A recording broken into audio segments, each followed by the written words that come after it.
اعوذ باللہ السمیع العلیم من الشیطان اللعین الرجیم بسم اللہ الرحمن الرحیم وَإِذِ ابْتَلَىٰ إِبْرَاهِيمَ رَبُّهُ بِكَلِمَاتٍ فَأَتَمَّهُنَّ قَالَ إِنِّي جَاعِلُكَ لِلنَّاسِ إِمَامًا قَالَ وَمِنْ ذُرِّيَّتِي قَالَ لَا يَنَالُ عَهْدِي الظَّالِمِينَ صدق اللہ العظیم. وقال عز وجل أيضا في مقام آخر وَلَنَبْلُوَنَّكُمْ بِشَيْءٍ مِّنَ الْخَوْفِ وَالْجُوعِ وَنَقْصٍ مِّنَ الْأَمْوَالِ وَالْأَنفُسِ وَالثَّمَرَاتِ وَبَشِّرِ الصَّابِرِينَ الَّذِينَ إِذَا أَصَابَتْهُمْ مُصِيبَةٌ قَالُوا إِنَّا لِلَّهِ وَإِنَّا إِلَيْهِ رَاجِعُونَ. صدق اللہ العظیم. قال النبی صلی اللہ تعالی علیہ وآلہ آلہ وأصحابہ وبارک وسلم الحسن والحسین سیدا شباب اہل الجنہ او کما قال النبی صلی اللہ تعالی علیہ وآلہ آلہ واصحابہ وبارک وسلم. سبحانک لا علم لنا الا ما علمتنا انک انت العلیم الحکیم. رب اشرح لی صدری ویسر لی امری واحلل عقدۃ من لسانی یفقہوا قولی اللهم صل على محمد وعلى آل محمد كما صليت على إبراهيم وعلى آل إبراهيم في العالمين إنك حميد مجيد. اللهم بارك على محمد وعلى آل محمد كما باركت على إبراهيم وعلى آل إبراهيم في العالمين إنك حميد مجيد. قابل صد احترام معزز محترم جناب الحاج شہزاد قمر صاحب، معزز محترم ذمہ داران سوسائٹی، بھائیوں، نوجوان دوستوں، پردہ نشین ماں اور بہنوں، پیارے بچوں، السلام علیکم ورحمۃ اللہ تعالی وبرکاتہ. اللہ تبارک و تعالی کا بے انتہا لطف و کرم و احسان عظیم ہوا کہ اللہ جل جلالہ و عما نوالہ نے محض اپنے لطف و کرم اور فضل سے اس کفرستان میں، اس دیار غیر میں آپ کو اور مجھ کو اپنے کلمے کی نسبت اور جناب محمد رسول اللہ صلی اللہ تعالی علیہ وآلہ آلہ واصحابہ وبارک وسلم کی محبت میں جمع فرمایا اور مسلمان ہونے کا عملی ثبوت پیش کرنے کا موقع عنایت فرمایا. اللہ تبارک و تعالی اس یورپ کے ملک اٹلی میں شہر پیزا میں آپ تمام کی آمد کو اپنی بارگاہ اقدس عالیہ میں شرف قبولیت و شرف نجات عطا فرمائیں. معزز سامعین اکرام، چونکہ وقت بہت کم ہے، میرے پاس صرف 1 گھنٹہ ہے اور اکثر اور بیشتر ساتھی حالت روزے میں بھی ہے. 5:10 پر افطاری بھی ہوگی اور پروگرام کو سمیٹنا بھی ہے. اس لیے انتہائی اختصار کے ساتھ میں اپنی گفتگو کا آغاز کرتا ہوں. آپ تمام سے میری التجا اور درخواست ہے کہ آپ تمام میری مدد فرمائیں اپنی دعاؤں کے ذریعے سے کہ اللہ تبارک و تعالی اس عاجز بندے کی زبان سے حق اور سچ بات نکلوائے، اور جو کچھ بھی بات نکلے سب سے پہلے اس کہنے والے عاجز کو، پھر آپ تمام سننے والوں کو عمل کی توفیق نصیب فرمائیں. میرے بھائیوں، بزرگوں اور دوستوں، آج اسلامی سال 1436 ہجری کا پہلا مہینہ ماہ محرم الحرام کی 9 تاریخ ہے. اگر آج سے 1372 سال پیچھے چلے جائیں 1374 سال پیچھے چلے جائیں تو آج ہی کا دن تھا. وہی سرزمین عرب عراق کا ملک تھا اور کوفہ کی زمین تھی. دو جہاں کے والی، دو جہاں کے بادشاہ، دو جہاں کے باعث وجود تخلیق کائنات جناب محمد رسول اللہ صلی اللہ تعالی علیہ وآلہ وصحبہ بارک وسلم کے سب سے چہیتے نواسے رسول حضرت سیدنا امام حسین بن علی رضی اللہ تعالی عنہ وکرم اللہ وجہ الکریم اپنے تمام خاندان کے ساتھ بشمول آپ کے 2 بیوی، 2 بہنوں، 1 بیٹی، 3 بچے اور 2 بھانجوں اور 8 بھتیجوں اور 8 بھائیوں اور 75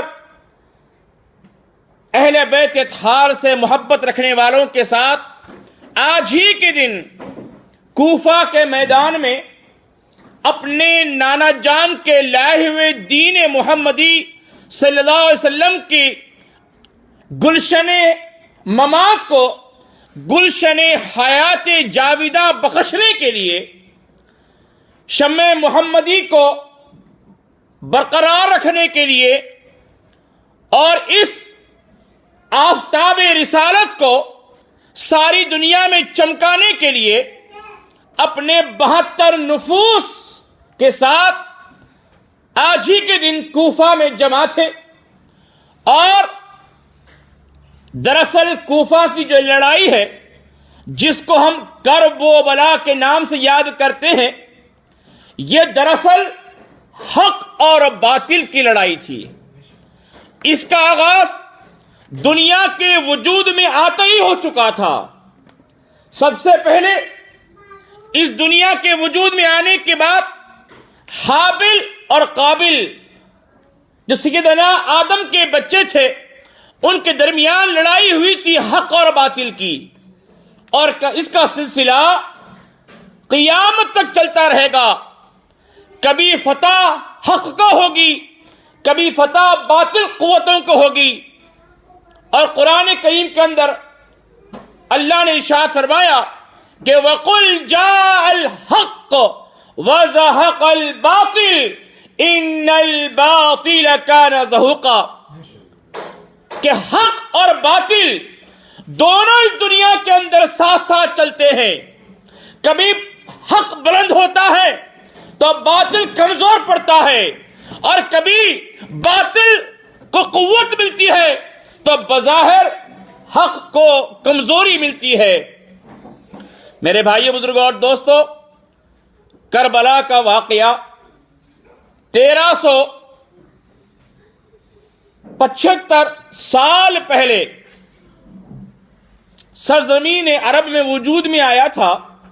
یہ بتلاؤ کہ اسلام سے پہلے اور اسلام کے آنے کے بعد کتنے لڑائیاں ہوئی، کتنے معرکے ہوئے، کتنے جنگیں لڑی گئیں، لیکن سوائے چند ایک جنگوں کے علاوہ بہت سی جنگوں کا نام و نشان اور بہت سی جنگوں کی تاریخ ہم جانتے بھی نہیں.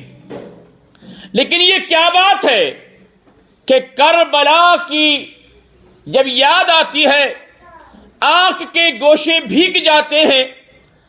پتھر دل رکھنے والا انسان کا دل بھی موم بن جاتا ہے، اور اس کی آنکھ سے اہل بیت اطہار اور کربلا والوں کی یاد میں آنسو ٹپک پڑتے ہیں. دل مخموم ہو جاتا ہے، خیالات، اوہام اور عقیدوں کی تاریکیوں میں گم ہو جاتا ہے، اور پھر یہ زبان گنگ ہو کر یہ اعلان کرتی ہے کہ بادشاہ است حسین، دی پناہ است حسین. قتل حسین اصل میں مرگ یزید ہے. قتل حسین اصل میں مرگ یزید ہے. اسلام زندہ ہوتا ہے ہر کربلا کے بعد. یہ بات یاد رکھنی ہے کہ جب کبھی اسلام کو ضرورت پڑی، صحابہ کرام نے اپنے مال اور دولت نہیں بلکہ اپنی جانوں کا نذرانہ پیش کیا۔ ایک صحابی کی مثال دے کر بات کو اپنے عنوان پر لے کر آتا ہوں۔ ایک صحابی رسول صلی اللہ علیہ وآلہ وسلم کی شادی ہوئی، نکاح ہوا، نکاح کے بعد دلہن رخصت ہو کر دلہے کے گھر آئی اور اپنے اجلے عروسی میں، اپنے سہاگ رات کے کمرے میں دلہن دولہے کا انتظار کر رہی ہے۔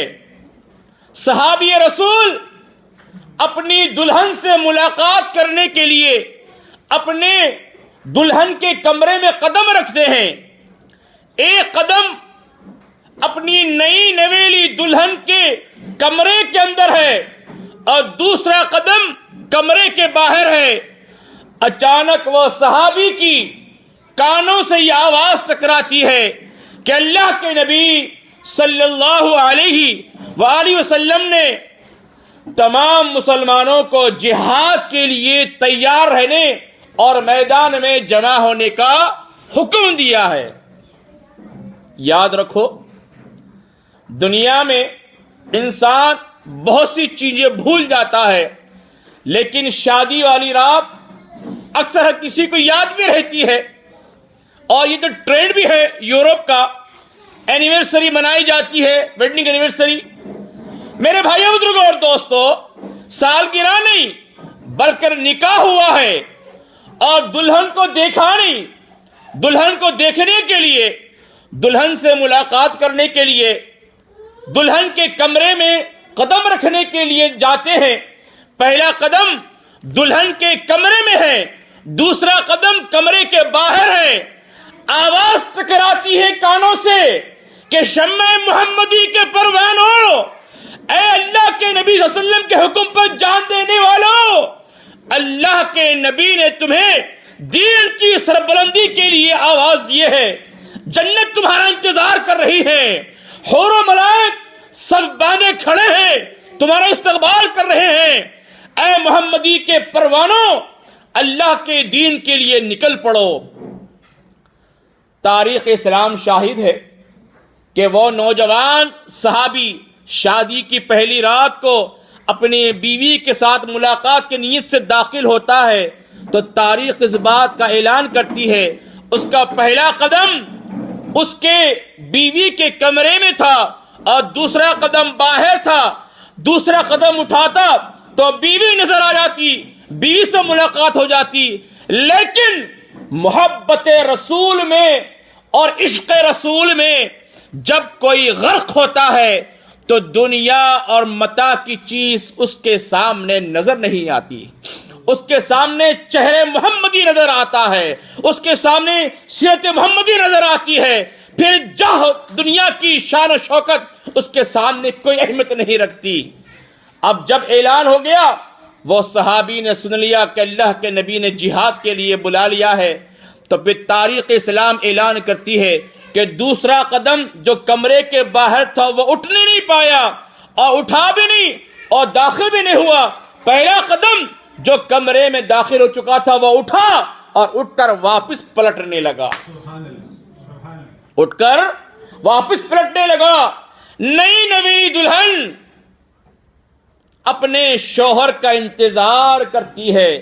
اللہ تعالیٰ کے نبی صلی اللہ علیہ وسلم نے نئی نویلی دلہن کا انتظار کو حدیث میں بیان کیا ہے، فرمایا ہے کہ جب جنت کے اندر، جب قبر کے اندر نیک بندے کو رکھا جائے گا، اس سے سوال کیے جائیں گے کہ تیرا رب کون ہے، تیرا دین کیا ہے اور تیرا نبی صلی اللہ علیہ وسلم کون ہے۔